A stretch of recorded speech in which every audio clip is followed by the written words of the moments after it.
Hola, muy buenas, ¿cómo estamos? Os doy la bienvenida un día más al rincondesano.com. Muchísimas gracias por haber entrado en el vídeo. Hoy vamos a vamos a detallar y comentar los tratamientos que tenemos hoy en día disponibles para dejar de fumar, para abandonar el consumo de tabaco.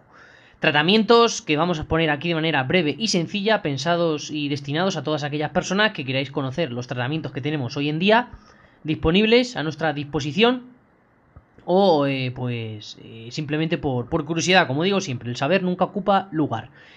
Vamos a tratar, en este vídeo he puesto, como digo, de manera muy breve, ya sabéis que podéis ampliar más información en la caja de la descripción, que lo dejo siempre. Tratamiento farmacológico, donde hablaremos de algunos medicamentos que se utilizan sobre todo para controlar el síndrome de abstinencia, un tratamiento, sobre todo la terapia de reemplazo de nicotina, y luego un pequeño tratamiento natural, que a través de algunos nutrientes esenciales también se puede controlar y minimizar la dependencia por la nicotina. Recordamos que la nicotina es la sustancia más adictiva, una de las sustancias más adictivas que existe en la Tierra, incluso por algunos expertos considerada como la que más adicción genera. De las más de 1000 sustancias que contiene el tabaco, si no me equivoco, la nicotina es la única que tiene propiedades psicoactivas. La nicotina lo que va a provocar es una liberación de dopamina tremenda en el núcleo accumbens, situado en el prosoencéfalo, para producir una sensación muy intensa de placer. ¿De acuerdo? Bien, vamos a empezar por el tratamiento farmacológico. Tenemos un grupo de fármacos que se suelen utilizar para este tipo de situaciones. Como digo, especialmente utilizados para minimizar el consumo de cigarrillos. No para producir una abstinencia total, aunque luego a largo plazo ese es subjetivo, pero al menos a corto plazo ir reduciendo el consumo de cigarrillos. Están pensados los fármacos para aquellas personas que sean fumadores compulsivos, fumadores compulsivas. Estamos hablando de 15 cigarrillos para arriba. Una persona que consuma 4 cigarros al día aproximadamente, o 6, pues hay terapias más interesantes, como la de reemplazo de nicotina, o terapia cognitiva, o de ejercicio físico, o con algunos nutrientes, etc. Bien, de tratamiento farmacológico empezaremos hablando de la clonidina. La clonidina es un antihipertensivo, históricamente se le conoce así, pero como tiene propiedades en el sistema nervioso simpático, pues por eso se la utiliza. La clonidina lo que se utiliza especialmente para controlar los efectos secundarios que tiene el consumo de opiáceos o metanfetaminas, especialmente la hipertensión. Lo que hace es producir una relajación a nivel capilar al reducir o controlar o regular la liberación de norepinefrina. De acuerdo, que es un vasoactivo un vasoconstrictor bastante potente. Ese es el efecto de la clonidina. También se le puede suministrar con parches.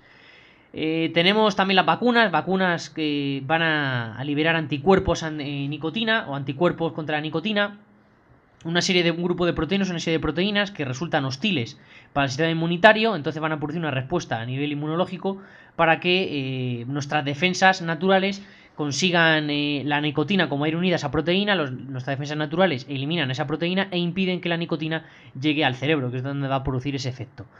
Tendríamos también el acetato de plata, que se suele utilizar en gomas de mascar. No es un fármaco como tal realmente, pero como lo he puesto aquí, no sé por qué, la verdad, pero no es un fármaco. El acetato de plata especialmente se mezcla en chicles o sprays o caramelos o grajeas de estas que se meten en la boca, y al luego consumir el tabaco o un cigarrillo, pues va a producir una sensación de asco, ¿no? Esa aversión es lo que al final va a intentar impedir el consumo de cigarrillo, porque es que además no lo he probado, pero conozco algún caso de alguna persona que me ha comentado que llega a ser el asco que te da consumir, lo que al final los acabas dejando. Buscas incluso otra manera para poder consumir nicotina.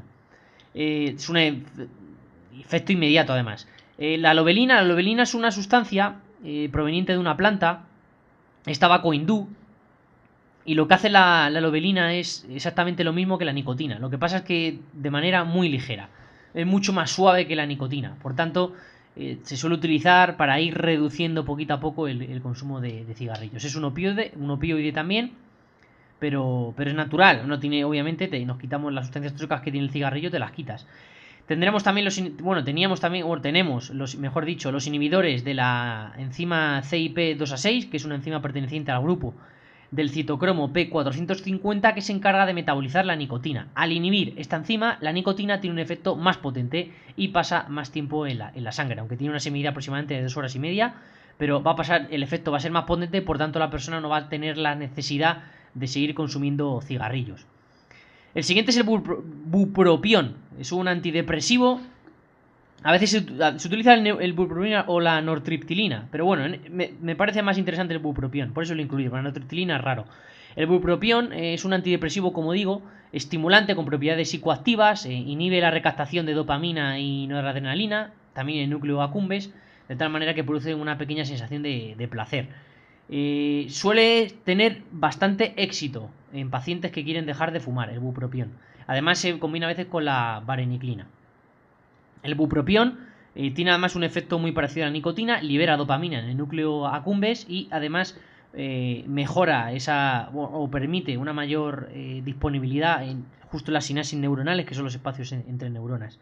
Permite que la dopamina tenga más vida. La vareniclina es un ansiolítico, actúa sobre los receptores nicotínicos de la acetilcolina, el alfa 4 y beta 2. Y al igual que el bupropión, se suele utilizar bastante para dejar o para cesar el consumo de cigarrillos. La vareniclina también tiene un pequeño efecto secundario, que son los cambios de conducta y de ánimo, y por eso a veces no está muy bien concebida.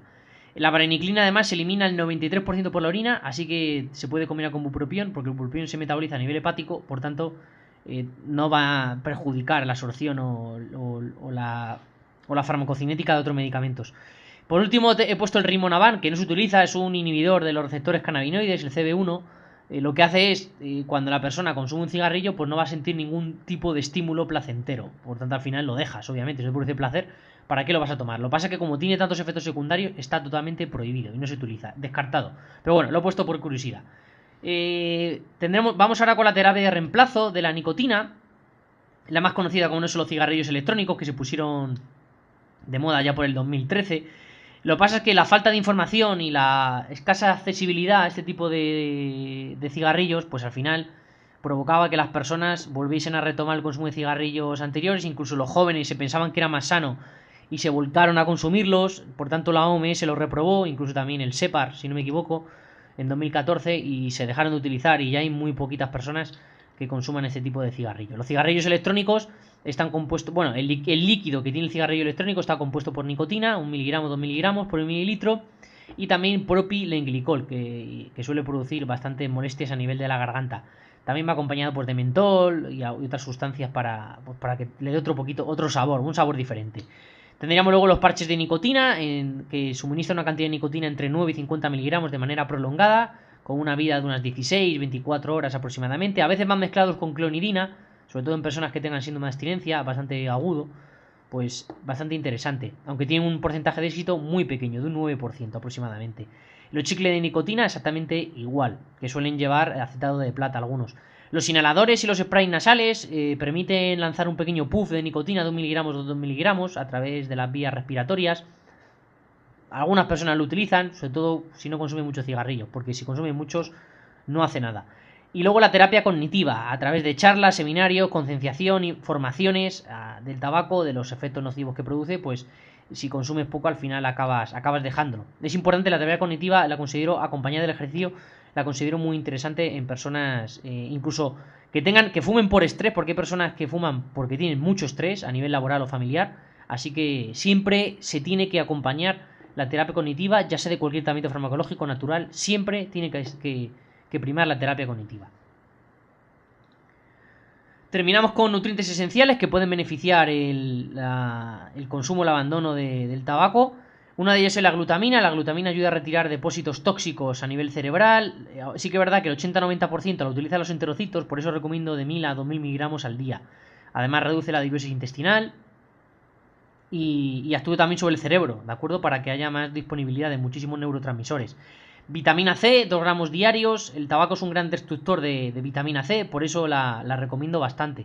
Para intentar que la sangre vaya más limpia, aunque va a estar bastante aquejada por el consumo de sustancias tóxicas del tabaco. Así que es importante siempre consumir vitamina C a todas las personas fumadoras. Y aparte que es uno de los mayores preventivos del cáncer de pulmón. En fumadores compulsivos especialmente. Tendríamos también a la vitamina B6, que participa en la síntesis de muchísimos neurotransmisores, no solo dopamina ni noradrenalina, también serotonina. Además interviene en la síntesis de triptófano junto con el magnesio y además también participa en la génesis de otros neurotransmisores inhibitorios, como es el GABA, el ácido gamma aminobutírico. El magnesio, además, tiene ciertas implicaciones y aplicaciones para controlar el mono y evitar las recaídas. Produce además relajación a nivel nervioso y también tiene propiedades anticancerígenas. Sobre todo viene muy bien, como digo, para evitar las recaídas. Tendríamos la tirosina, que es un precursor de neurotransmisores, especialmente dopamina. Además, la tirosina va a ayudar a mantener esos niveles de dopamina endógenos en caso de que evitemos el consumo de nicotina y vengamos de un consumo fuerte, pues la tirosina puede venir muy bien. La niacina por el ácido nicotínico para producir ese efecto vasodilatador y la L-teanina, que es un adaptógeno proveniente del té, que suele venir, como digo, bien para controlar la abstinencia. Pues bien, estos son los tratamientos que tenemos disponibles.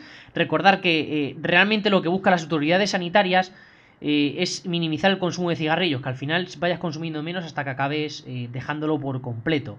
Realmente la nicotina no tiene un efecto tan nocivo, exceptuando a lo mejor a nivel tensional o a nivel a nivel circulatorio sí, a nivel cardiovascular podríamos decir que vale, podríamos decir que tiene un pequeño efecto nocivo, pero por los efectos que tiene a nivel nervioso, pero sobre todo el problema son las sustancias tóxicas que contiene un cigarrillo. El alquitrán que se impregna y acumula en los cilios, que luego van a evitar que se adhieran gérmenes y muchas sustancias tóxicas que van a pasar hacia los alveolos, produciendo mutagénesis en el epitelio de estas células, estos grupos de células, que pueden luego favorecer la migración a otros tejidos externos, el cadmio que se acumula en los ojos favoreciendo la aparición de cataratas, el monóxido de carbono que es un gran destructor de neuronas. Hay una gran cantidad de sustancias tóxicas que contiene el tabaco que es importante evitar. Es al final lo que buscan los médicos y las autoridades sanitarias, porque realmente la nicotina sí crea esa dependencia, pero no tiene un efecto dañino como estas sustancias que acabamos de comentar. Así que nada más, ya sabéis que tendréis más información, repito, en la caja de la descripción, sobre todo esto que hemos hablado, y nutrición y salud. Os aconsejo visitar la web del rincondelsano.com. Muchísimas gracias a todos y todas por vuestra atención y por haberos quedado hasta el final. Y como siempre, os espero en próximos vídeos. Un abrazote. Hasta pronto. Adiós.